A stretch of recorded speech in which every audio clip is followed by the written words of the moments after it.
우리나라 옛날 속담에 누워서 떡 먹기라는 그런 속담이 있습니다. 누워서 편안한 자세로 맛있는 별미를 먹기. 갓 태어난 아이들도 본능적으로 할 수 있는 일. 그래서 누워서 떡 먹기, 이것은 정말 쉬운 일이다.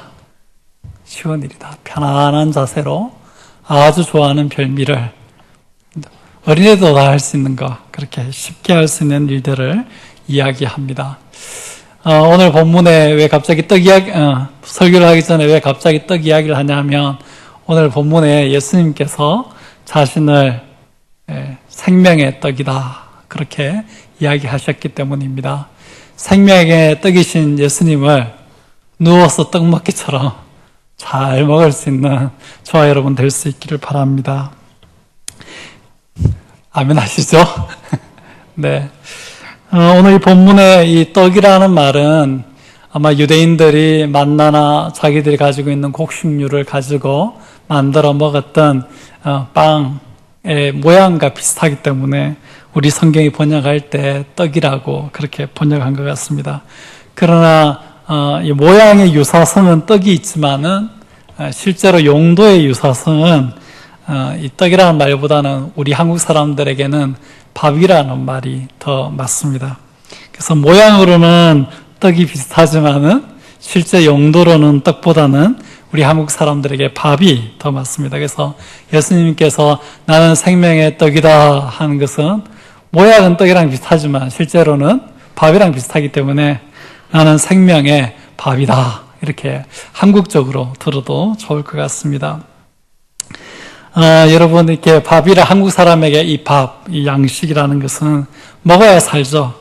양식이 떨어지면 살 수 없고 밥을 못 먹으면 못 사는 것처럼 여기서 예수님께서 생명의 떡이다 라고 말할 때 우리가 좋은 일이 있을 때 또 뭐 잔치할 때 먹는 그 떡처럼 먹어도 되고 안 먹어도 되고 그런 게 아니고, 특별할 때는 한 번씩 먹으면 되는 게 아니고, 예수님께서 나는 생명의 떡이다 라고 말할 때에는 우리가 매일 양식을 안 먹고 밥을 안 먹으면 죽는 것처럼 이 생명의 밥이신 예수님을 먹지 않으면 우리가 죽는 겁니다. 그래서 그런 의미로 지금 이 말씀을 하고 있습니다. 그죠? 그래서 교회에서 우리가 결혼식을 하거나 이렇게 하면 식당에서 떡을 주는데 떡 먹어도 되고 안 먹어도 됩니다. 있으면 좋지만 없어도 그만입니다. 그렇지만 전신 식사가 안 나오면 정말 배고프잖아요. 그것처럼 여기서 예수님이 생명의 떡이다 라고 말할 때는 있으면 좋고 없어도 그만이고 한 게 아니고, 우리가 밥이 없고 양식이 없으면 굶고 배고픈 것처럼 우리의 생존을 위해서, 영적인 생명을 위해서 꼭 필요한 존재로 예수님께서 자신을 말씀하고 있다 하는 것을 먼저 이해해야 되겠습니다. 오늘 본문의 배경은 오병이어 사건 후에 사람들이 예수님께로 몰려왔을 때에 예수님께서 그 사람들에게 자신이 생명의 떡이다 라고 그렇게 말씀한 이후에 전개되어진 그런 이야기를 여기에 쓰고 있습니다. 이 본문에는 떡을 찾아다니는 사람, 빵을 찾아다니는 사람들과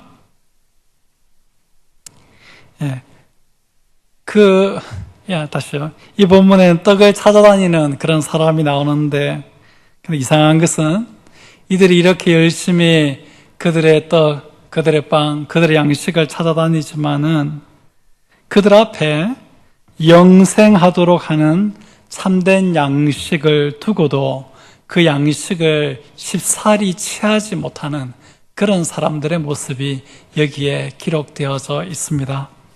예수님의 생명의 떡이신 예수님을 거기에 두고도, 생명의 양식이신 예수님을 자기들 바로 앞에 두고도 그 생명의 양식이신 예수님을 자기들이 취하지 못하고 먹지 못하는 그런 모습을 여기에 보여주고 있습니다. 우리 대한교회 성도님들 가운데는 이런 분이 없기를 바랍니다. 예배당에 나오고 기독교 신앙을 가지고 예수님을 알게 되었으면 우리의 생명의 밥, 생명의 양식 대신 예수님을 먹어서 우리 영혼의 영적인 배고픔을 해결하고 우리가 그 생명의 밥이 되시고 양식이 되신 예수님을 통해서 우리가 영생을 얻게 되어지는데, 이 귀한 생명의 양식 되신 예수님을 두고도 그분을 취할 줄 몰라서 여전히 영적으로 배고픈 자로, 생명의 떡을 얻지 못한 자로 살아가는 그런 분들이 우리 교우 가운데는 한 명도 없어야 되겠습니다.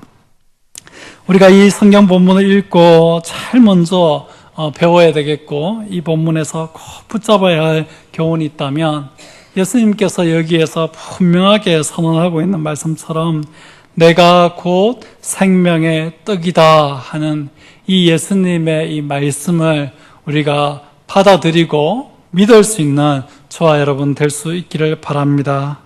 이 본문에 나오는 사람들은 만나와 같은 것을 얻기 위하여서 예수님께 찾아온 사람들이었습니다.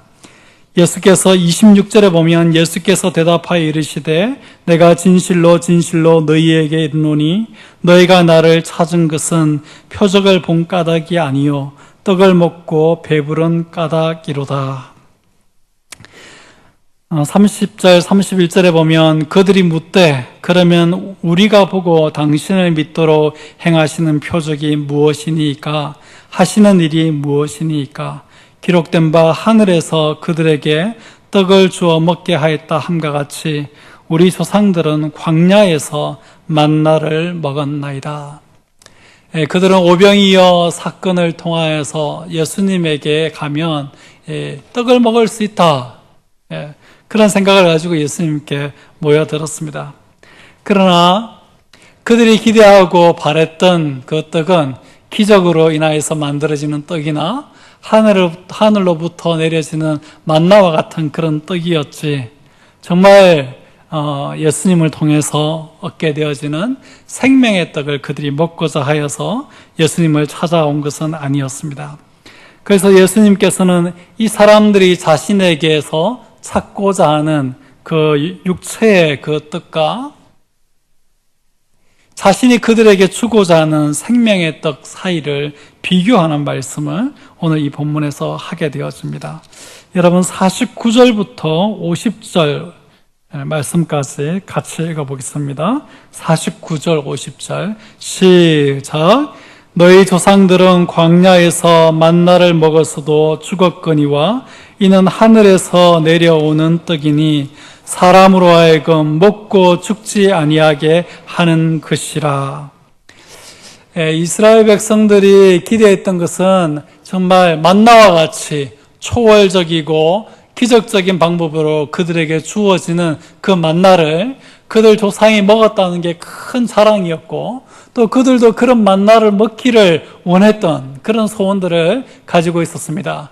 그리고 오병이어 사건을 통하여서 그들의 육체를 배부르게 하는 그런 만나와 같은 것이 예수님을 통해서 다시 한 번 더 그들에게 초월적인 방법으로 주어지는 것을 경험하고 그것을 찾고자 지금 예수님 앞에 모여 있습니다.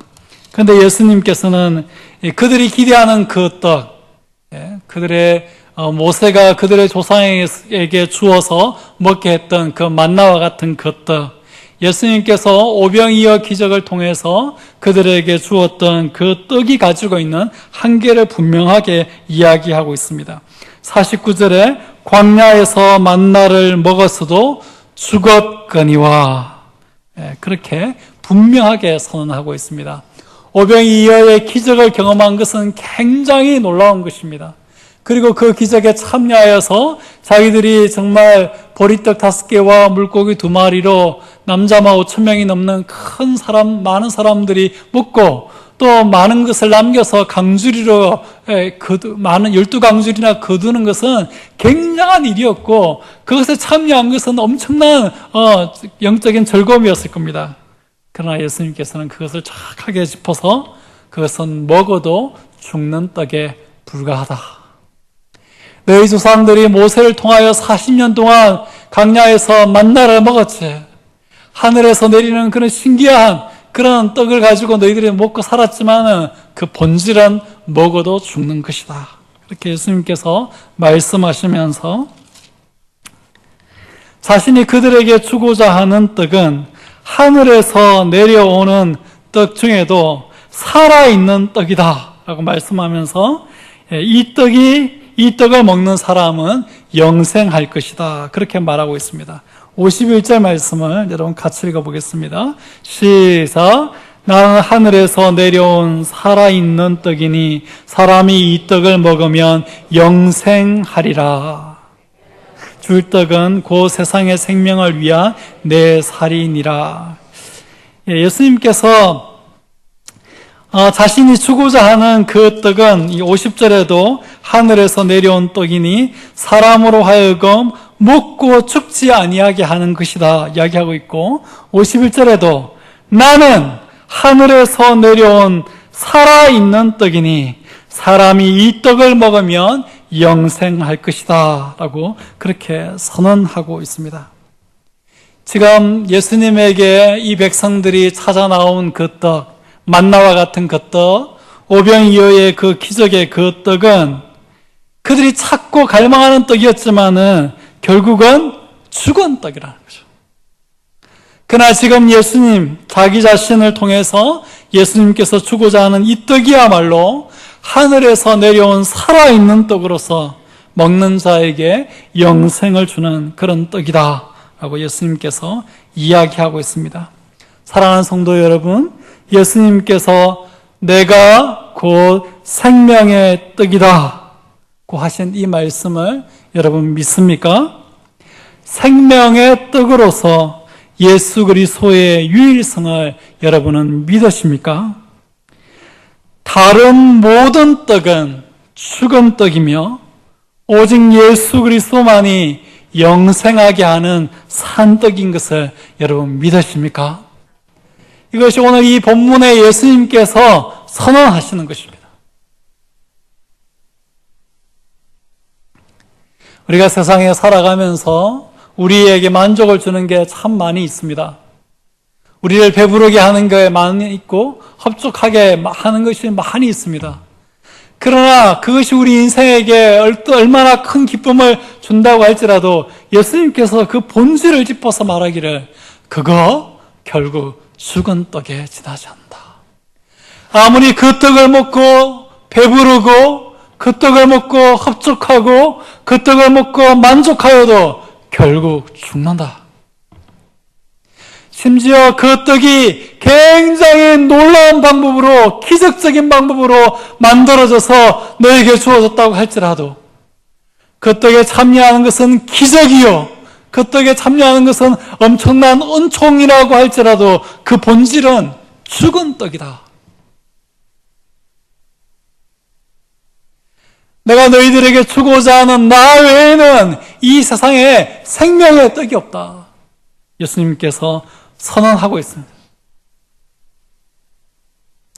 우리가 인생을 살면서 저것만 있으면 내가 만족할 것 같고, 저것만 있으면 내가 더 이상 목마르지 않을 것 같고, 저것만 있으면 내가 더 이상 배고프지 않을 것 같고, 저것만 있으면 내가 모든 것이 다 족할 것 같고 하는 그런 것들이 있습니다.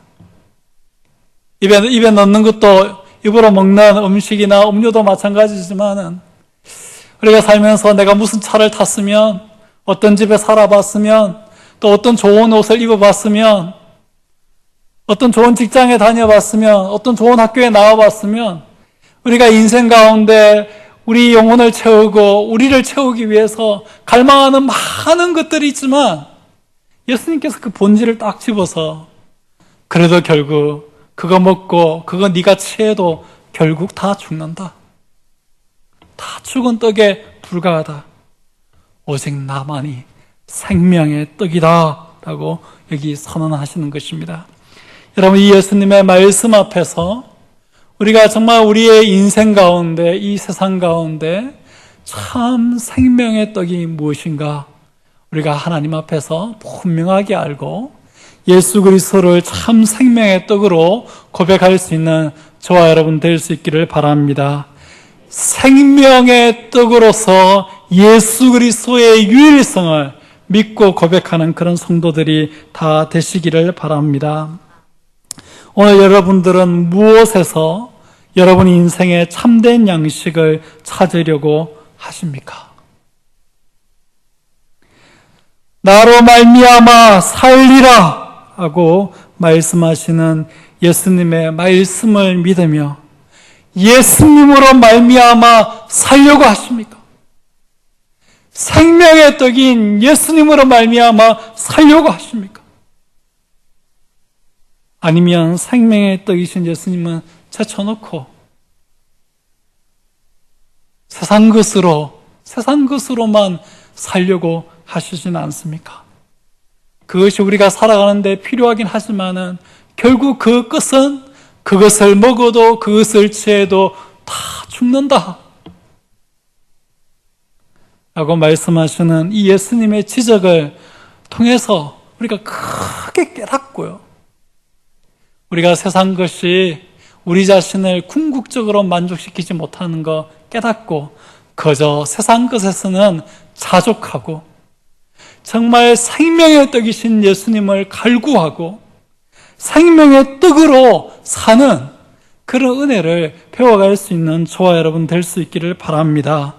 예수님께서 우리 영혼의 문제와 죽음 이후의 문제를 말씀하시는 것이 아니라 나로 말미암아 살리라 라고 말씀하셨으니까 예수님으로 말미암아 사는, 생명의 떡이신 예수님으로 말미암아 사는 방법을 추구하고 배워가는 귀한 성도님들 다 되시기를 바랍니다. 이 생명의 떡이라고 예수님이 주장하시는 이 떡을 먹으면 어떻게 됩니까?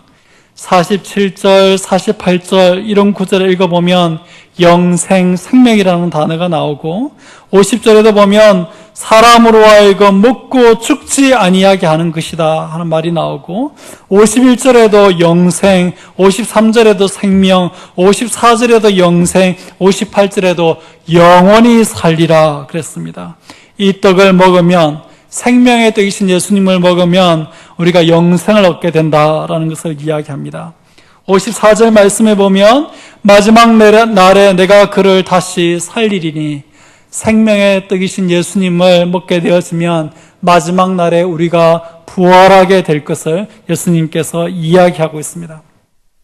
56절에는 내 안에 거하고 나도 그 안에 거하나니, 이게 뭐냐면 이 생명의 떡이신 예수님을 먹으면 우리가 예수님과 연합하여서 우리가 예수님 안에 살고 예수님께서 우리 안에 사는 그런 은혜를 누리게 되어진다.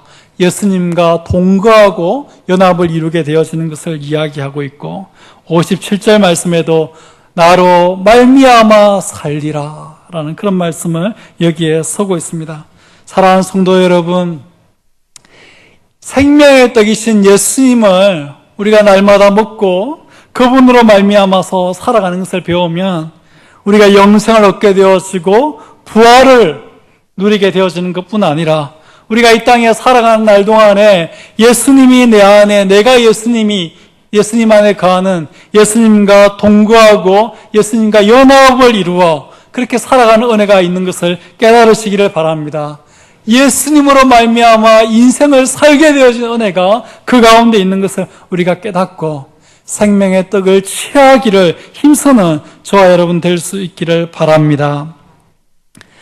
도대체 예수님 안에 무엇이, 예수님 자신에게 있는 것 중에 무엇을 우리에게 예수님께서 주셔서 위와 같은 이런 놀라운 떡이 되게 하시겠다라고 말씀하시는 겁니까?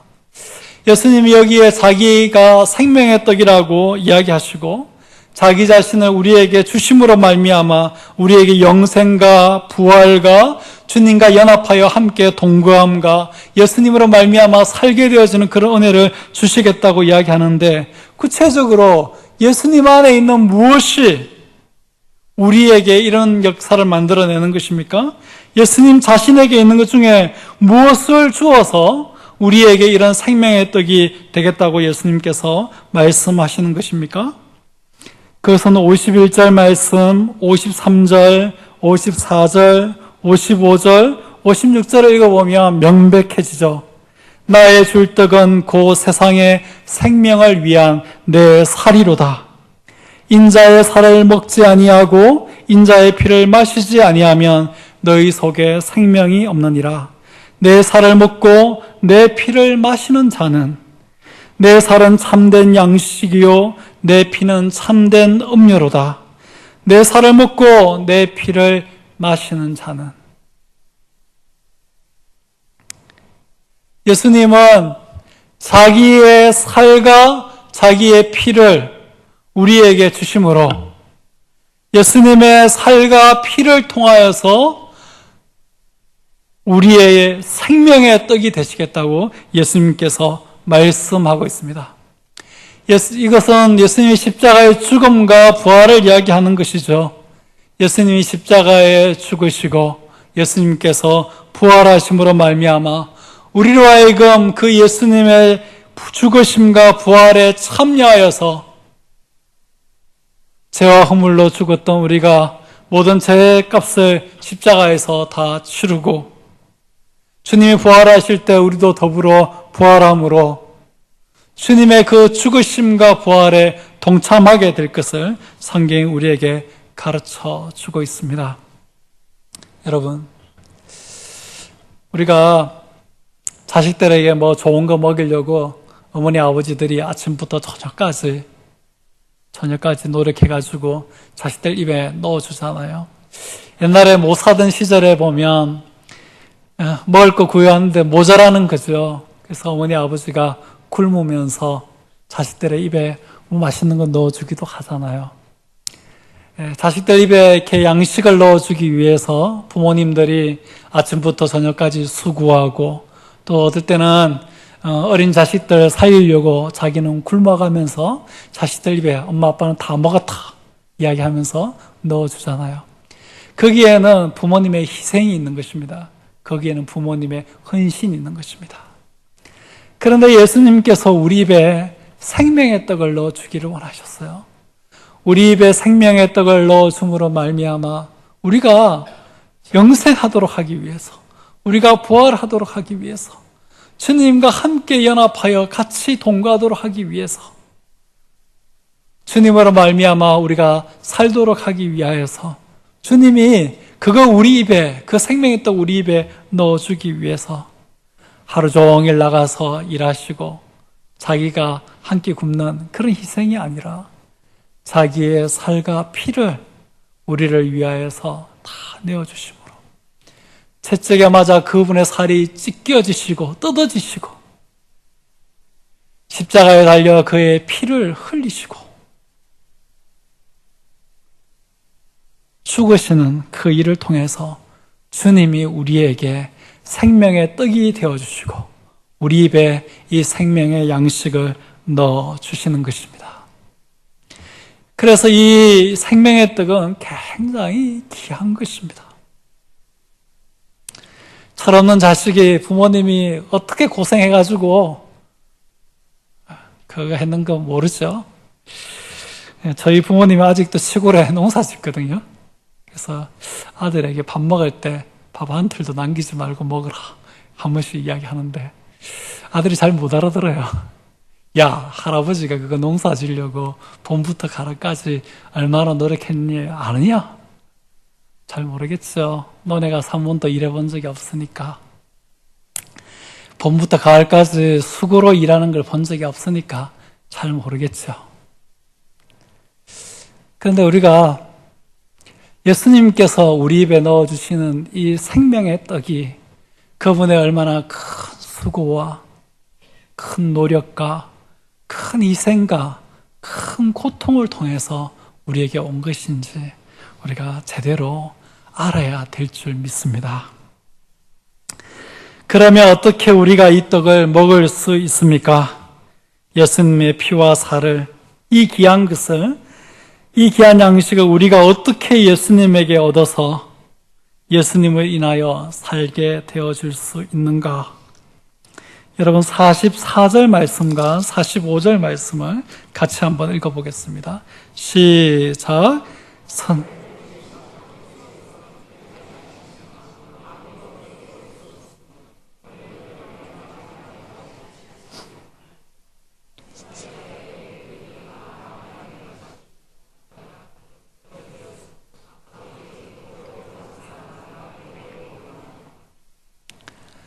가만히 생각해보면 이 두 구절이 어떻게 생각해보면 굉장히 충격적인 구절입니다. 왜냐하면 우리가 먹는 기술이 좋아가지고 이 생명의 떡을 취하게 된 것이 아닙니다.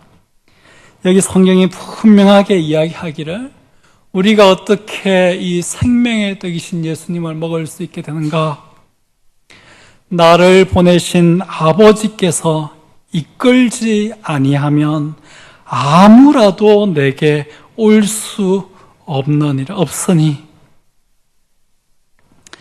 나를 보내신 아버지께서 이끌지 아니하시면 아무도 내게 올 수 없으니 이 생명의 떡이신 예수님에게 가까이 가지도 못하는 거야.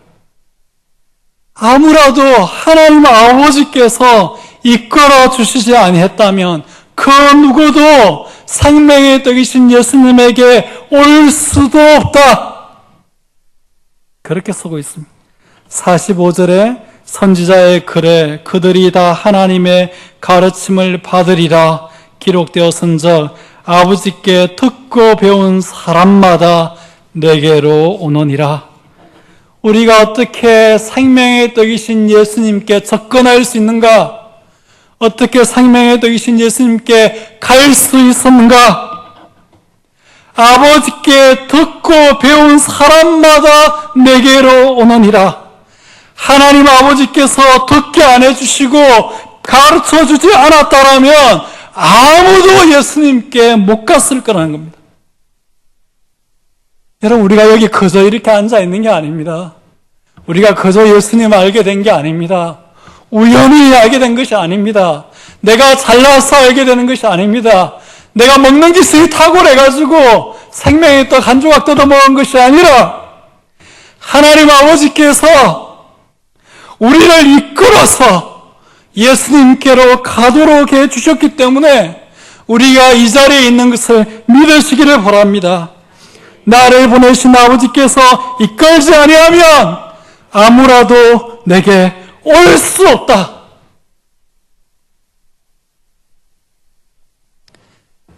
우리가 이렇게 복음을 듣고 구원을 받고 하나님을 아버지라고 부르고 예수님을 주로 고백하고 틈만 나면 예배당에 나와서 예배할 수 있지만 어떨 때는 예배하러 나가기 싫고 귀찮아질 때도 있고 부담될 때도 있지만 여러분, 오늘 이 말씀이 우리에게 뭐라고 이야기합니까? 나를 보내신 아버지께서 이끌어주지 아니했다면 아무라도 내게 올 수 없었을 것이다.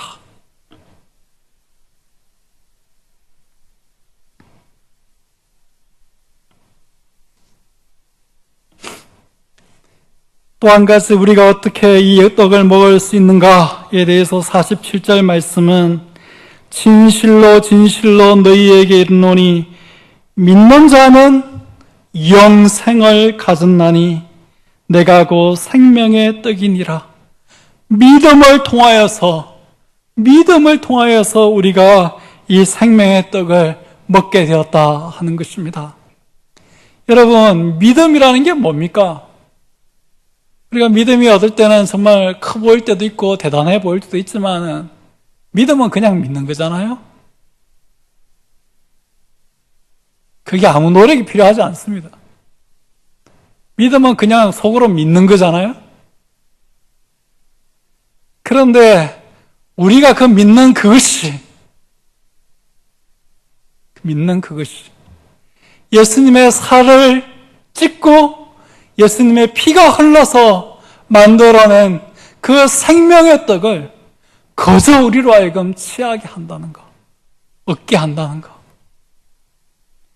여러분, 이것이 얼마나 큰 은혜인지를 우리가 좀 생각해 볼 수 있어야 하겠습니다. 예수님께로 오는 예수님을 믿는 사람의 행동을 하나님의 행동으로 설명하고 있습니다. 아버지께서 이끄시는 행동, 아버지께서 가르치시는 행동의 결과로 설명하고 있는 것입니다. 또 예수님을 믿고 예수님께 나아가는 사람의 행동은 우리가 예수님을 믿고 우리가 예수님께 나아가기 이전에 우리가 하나님의 아버지께 듣고 배웠기 때문이라고 예수님은 설명하시면서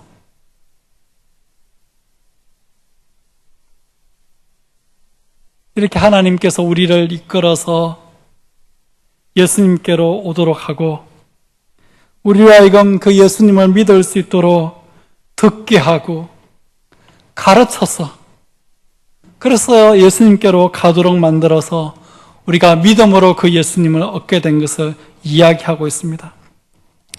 우리가 예수님을 믿고 우리가 예수님께로 나아가는 우리의 행동인 것 같지만 우리가 믿고 우리가 예수님께로 나아가는 이 행동이 우리 안에서 만들어지는 것이 아니라 하나님께서 우리를 가르치시고 이끌어 주시기 때문에 우리 안에 일어날 수 있다는 것입니다.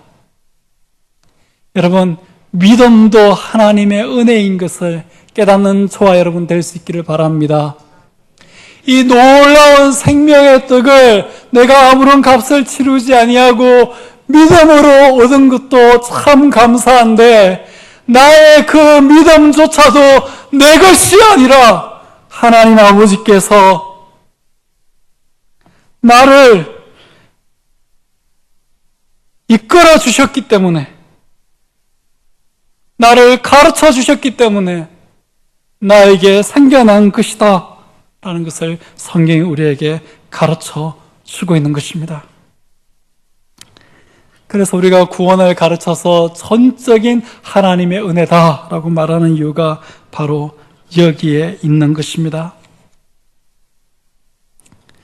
오늘 이 성경 본문에 보면 생명의 떡을 그들 앞에 놓고도 이 떡을 먹지 못하는 사람들이 나옵니다.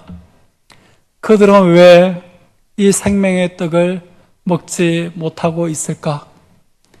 이 생명의 떡은 믿으면 누구나 다 얻을 수 있고 이 생명의 떡은 사람들로 하여금 믿을 수 있도록 하나님 아버지께서 이끌어 주시고 듣게 해주시고 가르쳐 주시는 그 은혜가 그 뒤에 뒷받침되어 있어서 우리가 믿기까지 만드시는 그런 역사가 있음에도 불구하고 이 본문에 나오는 어떤 사람들은 이 생명의 떡을 먹지 못하고 있는 것을 보게 됩니다. 시간이 많이 지나서 우리처럼 몇 천 년 지나고 나서 이 떡에 대한 이야기를 듣는 것이 아니라 생명의 떡이신 예수님께서 바로 그들 눈앞에 있으셨습니다. 며칠 전에는 그들에게 오병이어의 기적을 일으켜서 그분이 정말 놀라운 하나님의 아들이신 것을 드러내는 표적이 그들에게 있었습니다. 그런데 왜 이 사람들은 그들 바로 앞에 내가 너희들의 생명의 떡이다 라고 말씀하시는, 나를 믿기만 하면 너희가 이 떡을 먹고 영생을 얻을 수 있다 이렇게 말씀하시는 그 예수님 앞에서도 이 사람들 중에 어떤 사람들은 왜 이 떡을 못 먹고 있는 것일까요? 42절 43절에 보면 이르되 이는 요셉의 아들 예수가 아니냐, 그 부모를 우리가 아는데 자기야 지금 어찌하여 하늘에서 내려왔다 하느냐. 예수께서 대답하여 이르시되 너희는 서로 수군거리지 말라. 이 사람들에게 문제는 무엇입니까? 선입견이죠. 자기 자신의 이해 안에서 모든 것을 판단해버리는 선입견. 그들 앞에 예수님이 있었고 예수님이 오병이어와 같은 놀라운 표적을 행하시면서 그가 하나님의 아들이시고 메시아라는 것을 드러내는 많은 표적들이 그들에게 있었음에도 불구하고 이는 요셉의 아들 예수다 하는 그들의 선입견에 갇혀서 자기 생각, 자기 판단 그 안에 갇혀서 이 예수님을 보지 못하고 이 예수님을 믿지 못하고 이 생명의 떡을 취하지 못하고 있는 것입니다. 사랑하는 성도 여러분, 여러분이 가지고 있는 선입견을 깨트려야 됩니다. 우리의 생각과 우리의 판단과 우리의 이해를 끊임없이 하나님 말씀 앞에서 깨트리지 아니하면 우리가 귀한 생명의 떡을 우리 앞에 놓고도 놓치고 귀한 영적인 진리와 교훈을 우리가 받고도 놓치게 되어집니다. 처음 초신자들은 신앙에 대한 아무런 편견이 없어서 정말 스펀지처럼 모든 것들을 다 빨아들이죠. 그래서 믿음이 쑥쑥 자라는 것입니다.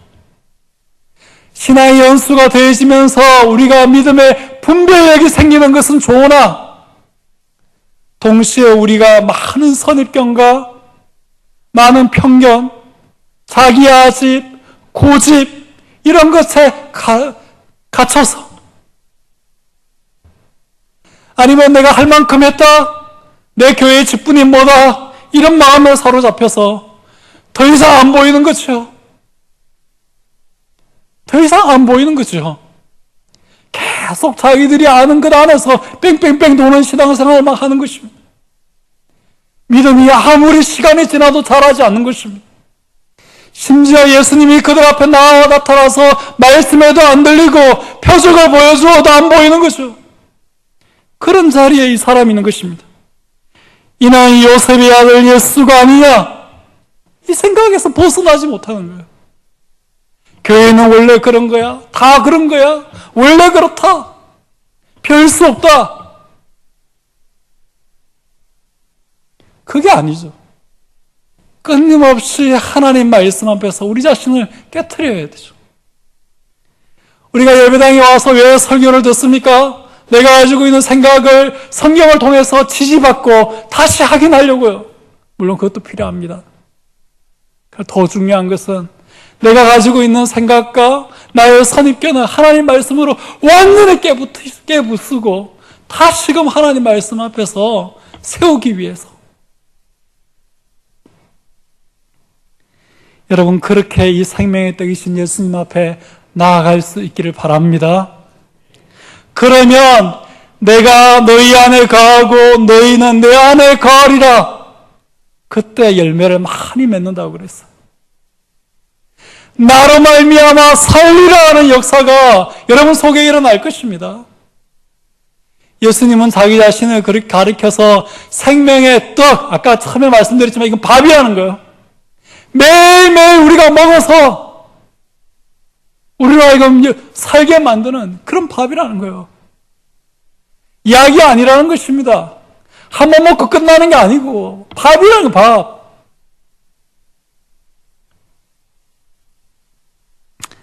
거기에 보면 또 예수님께서 자기 자신의 살과 피에 대해서 이야기할 때에 또 거기에 말하는 사람들이 있었습니다. 52절에 그러므로 유대인들이 서로 다투어 이르되 이 사람이 어찌 능히 자기 살을 우리에게 주어 먹게 하겠느냐. 53절 예수께서 이르시되 내가 진실로 진실로 너희에게 이르노니 인자의 살을 먹지 아니하고 인자의 피를 마시지 아니하면 너희 속에 생명이 없느니라. 살과 피를 먹는다. 식인종이 되라는 말입니까? 유대인들의 생각은 이런 겁니다. 우리는 고사한 민족이라는 거죠. 우리는 그런 부류가 될 수 없다는 거죠. 우리는 식물도 가려먹는 그런 유대인이라는 거죠. 유대인들의 영적인 교만과 우월의식이 걸림돌이 되어서 지금 여기 예수님께서 말씀하시는 게 전혀 이해가 되지 않는 것입니다. 우리 안에도 똑같은 것이 있습니다. 우리 안에도 영적인 교만이 살아가고 우리 안에도 영적인 우월의식이 자리 잡으면 우리가 생명의 떡을 우리 앞에 놓고도 먹지 못하는 그런 일들이 우리 속에 일어날 수 있습니다. 이 본문에 이 생명의 떡에 관한 이야기를 직접 듣고도 먹지 못한 두 사람, 두 부류. 한 부류는 선입견, 다른 한 부류는 영적인 교만과 우월의식.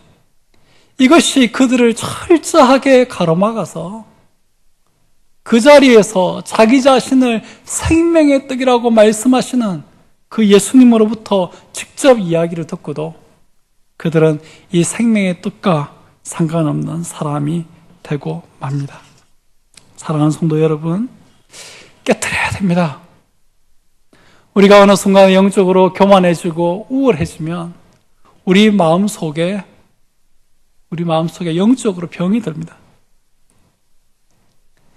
우리가 선입견 안에 갇혀서 새로운 걸 생각하지 못하고 말씀을 들어도 똑같이 우리 속에 들리는 거죠. 성경을 읽어도 똑같이 들리는 거고, 목사님 말씀이 했던 말 또 하고 했던 말 또 하고 했던 말 하고, 작년에도 이 말 했던 것 같고 그전에도 또 들었던 것 같고. 사랑하는 성도 여러분, 이 무서운 두 가지 이 두 경고를 우리가 예수님에게서 잘 듣고, 이 말씀을 통해서 잘 듣고 여러분 안에서 이것을 잘 다스리시기를 바랍니다. 특별히 신앙의 연수가 많이 된 분들, 우리가 이것을 꼭 깨트려야 됩니다. 직분이 높은 사람들도 마찬가지입니다. 목사도 마찬가지입니다. 오늘 이 본문에 나오는 참 불행한 사람들이요, 생명의 떡이 눈앞에 있는데 누워서 떡 먹기를 못하는 거죠. 편안한 자세로 아무것도 필요 없잖아요. 그저 믿음만 있으면 되고, 떡이잖아요. 얼마나 별미 중에 별미입니까? 세상에서 구할 수 없는 떡이고, 세상의 모든 떡은 다 죽음의 떡이지만은 이 떡만이 유일한 생명의 떡인데, 별미 중에 별미인데 먹기를 못하는 거죠. 선입견에 갇혀서 자기 이 안에서 모든 것을 판단해버리는 그 사고 안에 갇혀서 영적인 교만과 우월의식 안에 갇혀서 못 먹는 것이죠. 이 자리에 있는 우리 대한교회 모든 성도님들은 믿음을 통하여서 날마다 이 뜻 가운데로 나아갈 수 있는 귀한 성도님들 다 되시기를 바랍니다. 받은 말씀으로 한번 같이 기도하면 좋겠습니다.